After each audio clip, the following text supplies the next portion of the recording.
Hello everyone. तो आज class में हम लोग करने जा रहे हैं क्लास इन केमिस्ट्री का पोर्शन, क्योंकि पहला चैप्टर चल रहा था रासायनिक अभिक्रिया, उसके बारे में है ना। रासायनिक अभिक्रिया के बारे में हम लोग पढ़ चुके हैं। रासायनिक अभिक्रिया में रासायनिक समीकरण क्या होता है उसके बारे में हम लोग चर्चा कर चुके थे।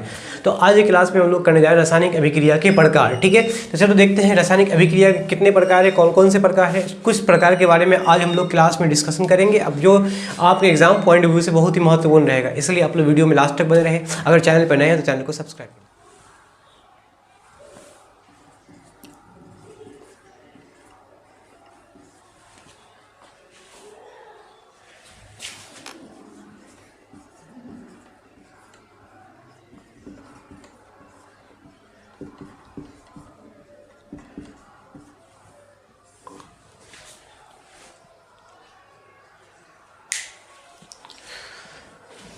तो चलो आज हम लोग देख लेते हैं रासायनिक अभिक्रिया के प्रकार। कौन कौन सा रासायनिक अभिक्रिया के प्रकार होगा उसके बारे में जानते हैं। ठीक है, पहला रासायनिक अभिक्रिया का जो प्रकार है उसका नाम है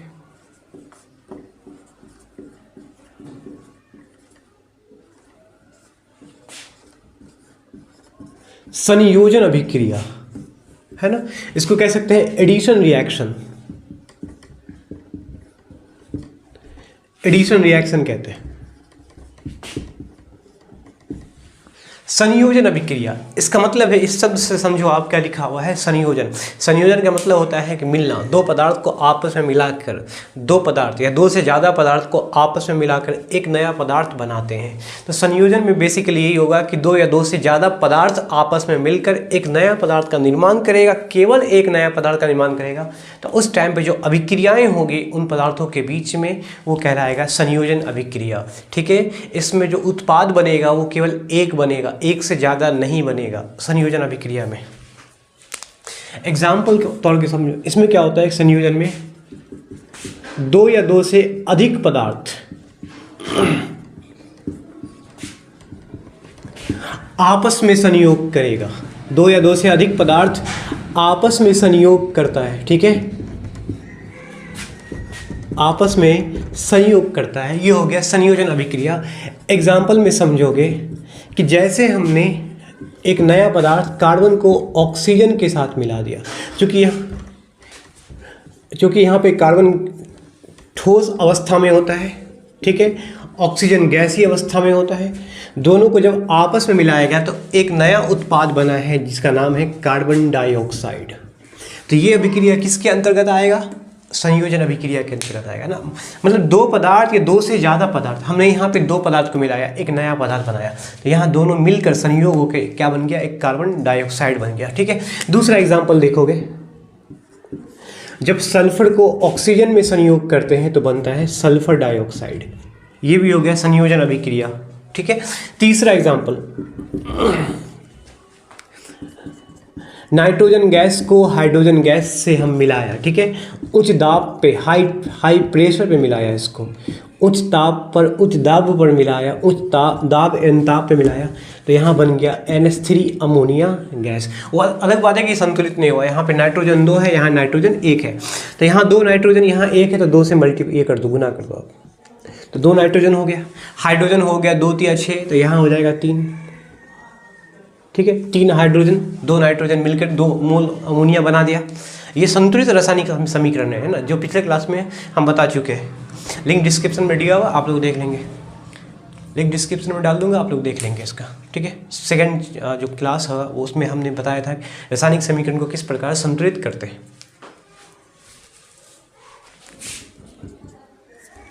और भी एग्जाम्पल है, बहुत सारे एग्जाम्पल है जिसमें दो पदार्थ को आपने मिलाया। सिंपल समझो कि बालू को हमने सीमेंट में मिलाया, एक नया उत्पाद बनाया है ना, बालू को सीमेंट में मिलाने से एक नया उत्पाद बनेगा, वो कहलाएगा, इसमें रासायनिक अभिक्रिया में आ जाएगा, मतलब संयोजन अभिक्रिया में आ जाएगा।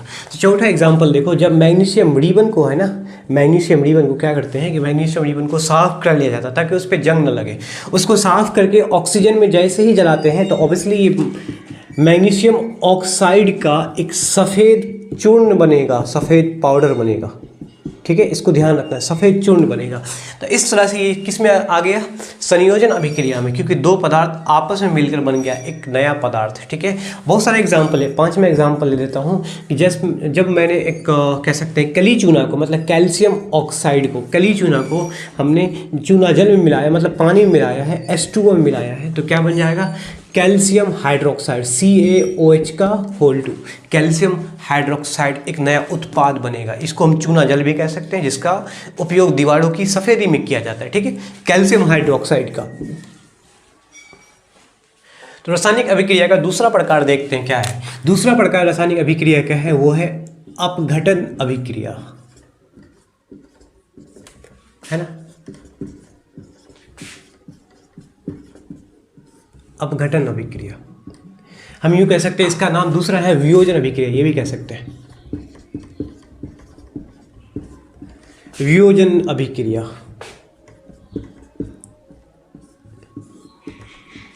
तो अपघटन वियोजन अभिक्रिया में क्या होता है कि एक नया पदार्थ, एक पदार्थ टूटकर दो या दो से ज़्यादा पदार्थ में बन जाता है। ठीक है, एक पदार्थ, सिंपल याद रखिएगा कि वियोजन में क्या होता है कि एक पदार्थ टूटकर दो या दो से अधिक पदार्थ में नया उत्पाद बनाएगा, उसको हम कहते हैं अपघटन अभिक्रिया। संयोजन का ठीक उल्टा होता है। संयोजन में क्या होता है कि दो या दो से ज़्यादा पदार्थ को मिलाओ, एक नया पदार्थ बनेगा।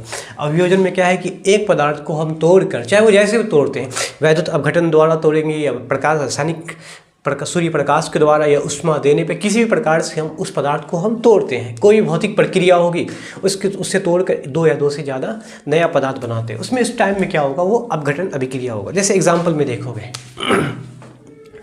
एग्जाम्पल समझोगे कि कौन कौन होगा अपघटन अभिक्रिया में। जैसे हमने कैल्शियम कार्बोनेट को गर्म किया है, ठीक है, तो कैल्शियम कार्बोनेट को जैसे ही गर्म किया है तो कैल्शियम ऑक्साइड कली चूना अलग हो गया है और कार्बन डाइऑक्साइड गैस वायुमंडल में पुनः निष्कासित हो जाएगा। तो इस तरह से एक पदार्थ टूटकर यहाँ पे दो पदार्थ का निर्माण कर रहा है, तो ये किस में आएगा, अपघटन अभिक्रिया में आएगा। ठीक है,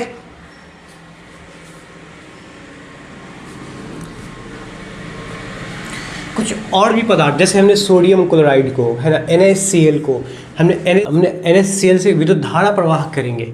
इसके जलीय विलयन से होकर, सुनो, NaCl के जलीय विलयन से होकर हम क्या करेंगे, धारा प्रवाह करेंगे, विद्युत धारा प्रवाह करेंगे। जैसे ही विद्युत धारा प्रवाह करेंगे तो सोडियम अलग हो जाएगा और क्लोरीन गैस अलग हो जाएगा। इसमें ऐसा होता है कि सोडियम Na+ हो जाएगा और Cl- हो जाएगा। क्योंकि ऐसा होता है कि जब क्या करते हैं, एक ट्यूब के अंदर में, कंटेनर के अंदर में हमने इसको रख दिया, द्रवित क्लोराइड NaCl को डाल दिया, है ना, जल में मिलाकर NaCl को डाल दिया इस तरह से। ठीक है, इस तरह से हमने क्या किया, मिलाकर रख दिया।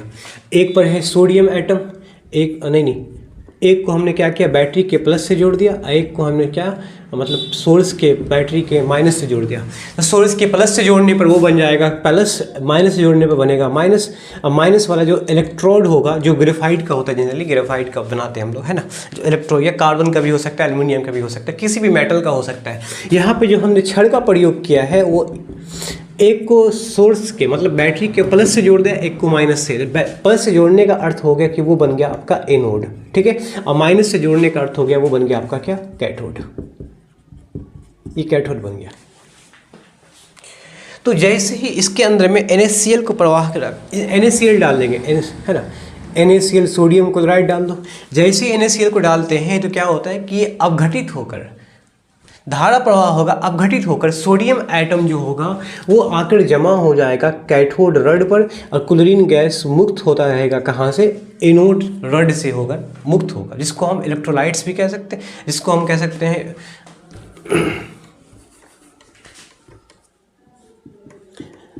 एनोड होकर।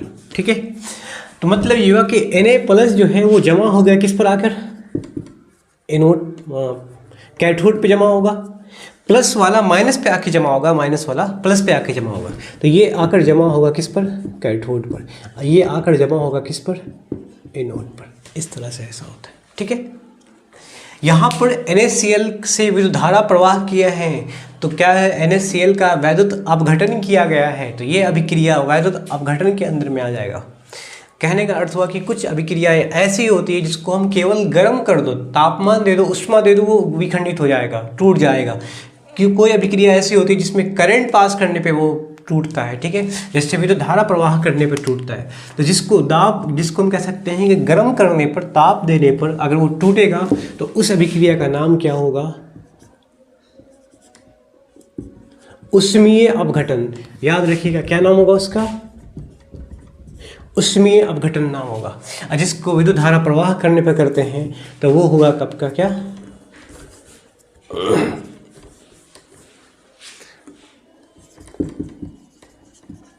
वैद्युत अपघटन। ठीक है, वो वैद्युत अपघटन होगा। विद्युत धारा प्रवाह करते हैं Na+Cl- क्या होता है, एक कैथोड पर एक एनोड पे आकर जमा होगा। अगर हम जल का हाइड्रोलाइसिस करेंगे, जल को हम कह सकते हैं उसका विखंडन करेंगे, अपघटन करेंगे, तो क्या होगा कि जल से धारा प्रवाह करेंगे तो उसमें जो हाइड्रोजन गैस है, चूंकि H+ होता है, वो माइनस वाला इलेक्ट्रोड पे आके जमा होगा, मतलब कैथोड पे जमा होगा, और ऑक्सीजन गैस जो निष्कासित होगा वो एनोड से होकर निष्कासित होगा। ठीक है, इस तरह से होता रहता है जनरली। कुछ अपघटन ऐसा भी होता है,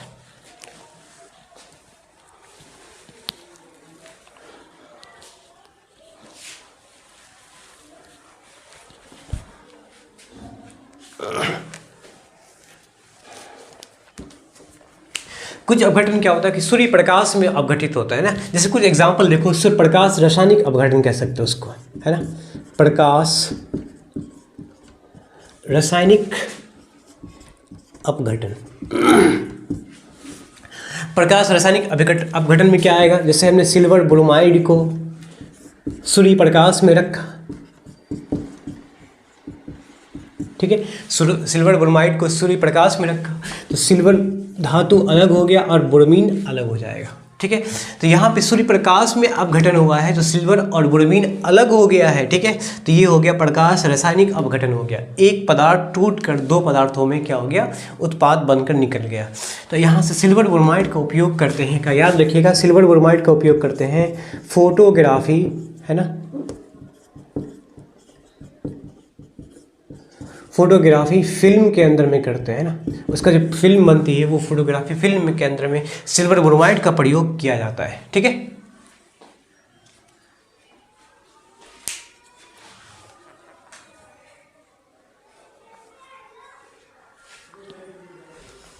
तो अगला रासायनिक अभिक्रिया के जो प्रकार हैं वो हम बता रहे हैं आपको। अगला रासायनिक अभिक्रिया के प्रकार वो है आपका, बताइए क्या होगा, प्रतिस्थापन अभिक्रिया। ठीक है, प्रतिस्थापन अभिक्रिया, हम इसको कह सकते हैं एकल विस्थापन अभिक्रिया, दोनों कह सकते हैं। एकल विस्थापन अभिक्रिया भी कह सकते हैं, प्रतिस्थापन अभिक्रिया भी कर सकते हैं, दोनों का दोनों कह सकते हैं।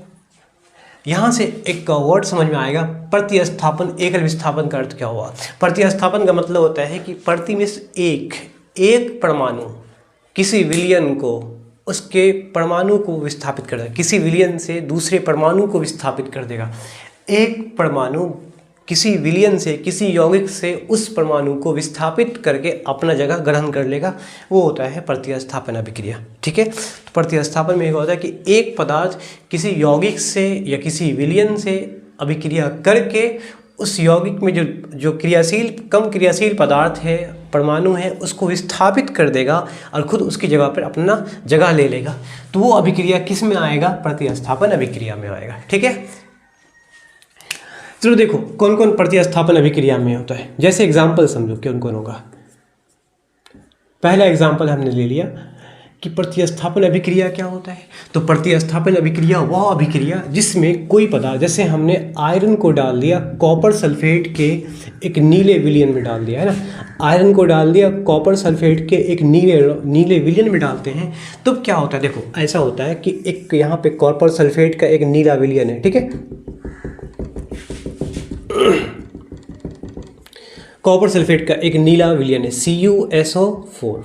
अब इसमें हमने क्या डाल दिया, आयरन डाल दिया, लोहा डाल दिया। तो जैसे ही आयरन डालते हैं तो क्या होता है कि इस छड़ के ऊपर में एक पदार्थ आकर जमा हो जाता है। छड़ के ऊपर में, एक लोहे के छड़ के ऊपर में एक नया पदार्थ जमा होगा। उस पदार्थ का नाम इस प्रकार हम कह सकते हैं, उस पदार्थ का नाम होगा क्या, कॉपर नाम होगा। और विलयन का रंग क्या होगा, हल्का हरा हो जाएगा। विलयन का रंग हल्का हरा हो जाएगा। इस तरह से होता है कि एक विलयन जिसमें कॉपर सल्फेट का विलयन डाला गया, उसमें हमने छड़ को डाल दिया, लोहे के छड़ को डाल दिया। तो लोहे को छड़ के जैसे डालते हैं तो कॉपर उस लोहे के छड़ के ऊपर क्या होता है, आके जमा हो जाता है। अब विलयन जिसका रंग नीला पहले था और वो हल्का हल्का धीरे धीरे वो हरा बन जाएगा। तो इसका मतलब है कि इस अभिक्रिया के अंदर में कॉपर सल्फेट के अंदर में हमने क्या किया कि जैसे ही आयरन को डाल दिया तो आयरन कॉपर को विस्थापित कर दिया है, हटा दिया है। कुछ इस तरह से आयरन को हमने कॉपर सल्फेट में, तो आयरन कॉपर के स्थान पे क्या आएगा, लोहा आएगा, Fe आएगा, SO4 बनेगा, FeSO4। अब मतलब अलग क्या हो जाएगा, यहाँ पर कॉपर अलग हो जाएगा, विस्थापित हो जाएगा। यहाँ पे फेरस सल्फेट का जो रंग होगा वो होगा हल्का हरा। याद रखिएगा, इसका रंग हल्का धीरे धीरे हरा हो जाता है। एक नीले विलयन के अंदर में हमने लाल इसको एक लोहा को डाल दिया है। तो अब बताओ कि इस अभिक्रिया में कौन किससे ज़्यादा क्रियाशील होता है। क्रियाशील का अर्थ हुआ कि वो पदार्थ दूसरे पदार्थ को विस्थापित कर देगा, उसके पास इतना एनर्जी होता है। तो दोनों की बात करेंगे कि लोहा ने कॉपर को हटाया है, तो ऑब्वियसली इस अभिक्रिया में आयरन कॉपर से क्या होगा, अधिक क्रियाशील होगा। ठीक है, आयरन कॉपर से अधिक क्रियाशील है, याद रखिएगा इस बात को, है ना। कुछ दूसरा एग्जाम्पल देख लो, और भी बहुत सारे एग्जाम्पल हैं कि उसके परमाणु से, उसके यौगिक से कोई दूसरा परमाणु विस्थापित हो जाता है किसी एक परमाणु द्वारा। तो दूसरा एग्जाम्पल देखो कि सिल्वर नाइट्रेट जिसका रंगहीन विलयन होता है, ठीक है, याद रखना है, इसका रंगहीन विलयन होता है।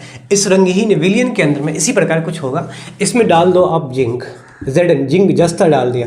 जैसे ही जिंक डालते हैं तो अभिक्रिया कुछ इस तरह से होता है कि जिंक क्या करेगा, रंगहीन विलयन से सिल्वर को विस्थापित कर देगा, अपना जगह ले लेगा। जहाँ पर जिंक है, जहाँ पर सिल्वर है, वहाँ पे आ जाएगा जिंक, तो बन जाएगा जिंक NO3 जिंक नाइट्रेट, और सिल्वर क्या हो जाएगा, बिल्कुल अलग हो जाएगा। तो इस अभिक्रिया में जो जिंक नाइट्रेट का जो रंग होगा वो उसका रंग भी हल्का हरा ही रहेगा। ठीक है, इस तरह से होता है। सिल्वर नाइट्रेट का रंगहीन विलयन में जैसे ही जिंक डाल देते हैं तो जिंक नाइट्रेट बनता है और सिल्वर विस्थापित हो जाता है। मतलब यहाँ ने जिंक ने सिल्वर को हटा दिया, विस्थापित कर दिया है। तो इस तरह से एक नया उत्पाद बना है। तो ये परमाणु किसी दूसरे परमाणु को, मतलब कॉपर ने, आयरन ने कॉपर को हटा दिया, यहाँ पे सिल्वर ने किसको हटा दिया, नहीं उल्टा, यहाँ जिंक ने किसको हटा दिया, जिंक ने सिल्वर को हटा दिया, यहाँ लोहा ने कॉपर को हटा दिया। तो इस तरह से अभिक्रिया जो बनता है वो बनेगा किस प्रकार की अभिक्रिया, प्रतिस्थापन अभिक्रिया, एकल विस्थापन अभिक्रिया। ठीक है, तीसरा अभिक्रिया देखो, फेरिक ऑक्साइड, जानते हो आप फेरिक ऑक्साइड Fe2O3 है, फेरिक ऑक्साइड हुआ Fe2O3, इसमें हमने डाल दिया अल्युमिनियम। ठीक है, जैसे अल्युमिनियम डालते हैं तो अल्युमिनियम, अच्छा दूसरे अभिक्रिया में बताओ कि कौन जो पदार्थ जिसको विस्थापित कर देगा वो सबसे ज़्यादा क्रियाशील होगा, जिसको विस्थापित कर देगा वो कम क्रियाशील होगा। तो दूसरे अभिक्रिया में कौन ज़्यादा क्रियाशील है, तो ऑब्वियसली जिंक ज़्यादा क्रियाशील है, सिल्वर कम क्रियाशील है। दूसरे अभिक्रिया में क्या है कि जिंक ने सिल्वर को हटाया, उसके विलयन से हटा दिया, तो जिंक ज़्यादा क्रियाशील है, सिल्वर कम क्रियाशील है।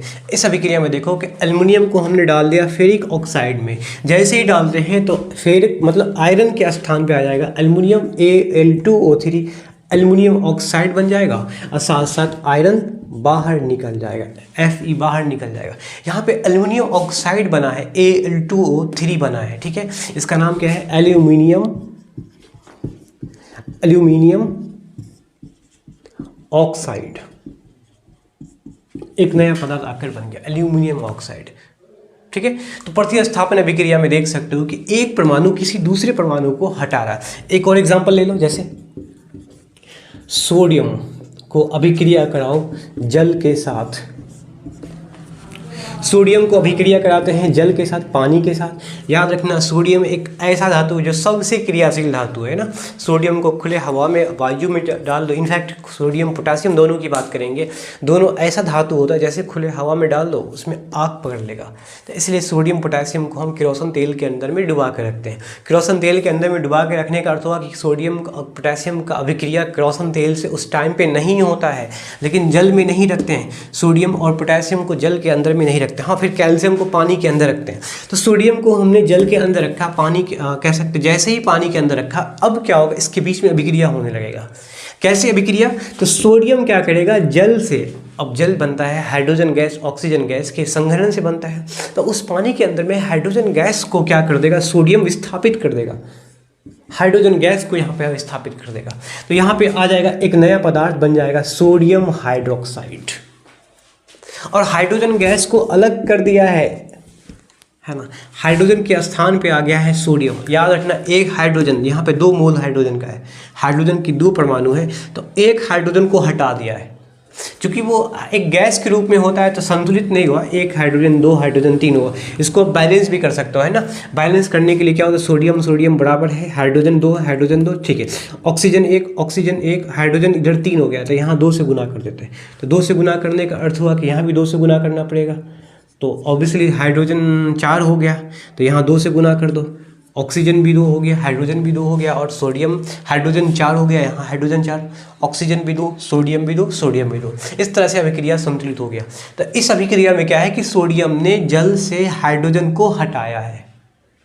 कम बड़ी बात नहीं है, एक हाइड्रोजन को, पानी में घुले हुए हाइड्रोजन को हटा दिया सोडियम। कितना ज़्यादा क्रियाशील धातु है, मतलब ये हो गया कि सोडियम हाइड्रोजन से ज़्यादा क्रियाशील धातु है, ठीक है, याद रखिएगा इस बात को। तो ये किस में आ गया, प्रतिस्थापन अभिक्रिया में। मतलब सारे एग्जाम्पल में देख सकते हैं कि एक पदार्थ उसके विलयन से दूसरे पदार्थ को पूर्णतः विस्थापित कर रहा है, पूरी तरह से विस्थापित कर रहा है। जो पदार्थ जिसको विस्थापित करेगा वो पदार्थ क्रियाशील होगा, और जो विस्थापित कम कर रहा है वो कम क्रियाशील होगा, ठीक है। अगले अभिक्रिया में देखते क्या लिखा हुआ, चौथा अभिक्रिया।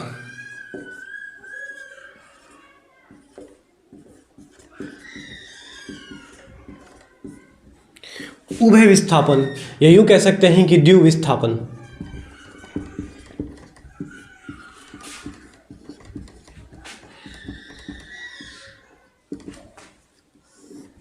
है ना, लिखा हुआ यहाँ है कि उभय विस्थापन द्विविस्थापन अभिक्रिया क्या होता है।